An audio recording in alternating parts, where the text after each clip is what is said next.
Refraction కాదు చూడు, same అట్లే వస్తుంది లైన్ మీదకి వచ్చిందా. There is no refraction. Is it? ఒక యాంగిల్ తో పంపించినప్పుడు ఏం జరుగుతుంది చూడండి. This is the one of the angle. Is it? ఇటు కూడా వస్తుందా refraction? Are you observing? See. So what happens with this light? Same position. What will happen? Okay na? ఇప్పుడు ఈ విధంగా యాంగిల్ తో పంపించినప్పుడు ఏం జరుగుతుంది? Is it? Are you observing? Yes. So this what will happen, see. Okay? Now it is the same position like a first one. See what happening, see. ఎంత bend అవుతుందో ఒకసారి చూద్దాం. ఈ లైన్ మీదకి వెళ్ళి పంపిస్తున్నాం. పంపించినప్పుడు ఏం జరుగుతుందో చూడండి. ఓకే, ఇటు ఒకటి వచ్చిందా, ఒకటి వచ్చిందా? Actually this is the straight line, but ఎట్లా బెండ్ అవుతుందో చూడండి. అంటే దీనిలోకి వెళ్ళి ఇట్లా ఫార్వర్డ్ అయిపోయి ఇట్లా పోయింది.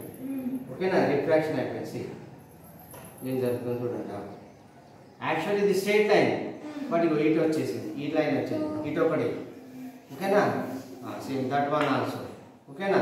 ఇక్కడ ఉన్న యాంగిల్ పంపించినప్పుడు ఏం జరుగుతుంది? డిఫరెంట్ యాంగిల్స్లో డిఫరెంట్ ఉంటుంది చూడండి. స్ట్రెయిట్గా రాదు. నా దిస్ ఈజ్ ఆల్సో సి. ఓకేనా? ఏ విధంగా రిఫ్రాక్షన్ అవుతుంది. సో ఇంకా గ్లాస్లో కూడా మీరు వచ్చేది అబ్జర్వ్. నేను గ్లాస్లో కూడా చూడండి, రే ఎట్లా పోతుంది. Normal to.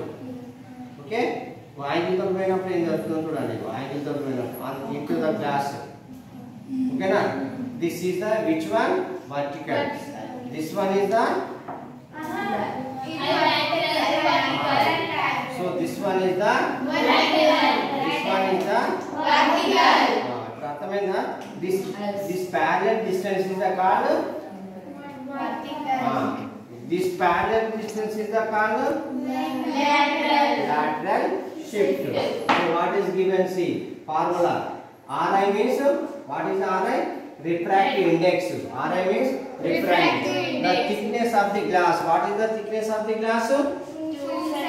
2 centimeters by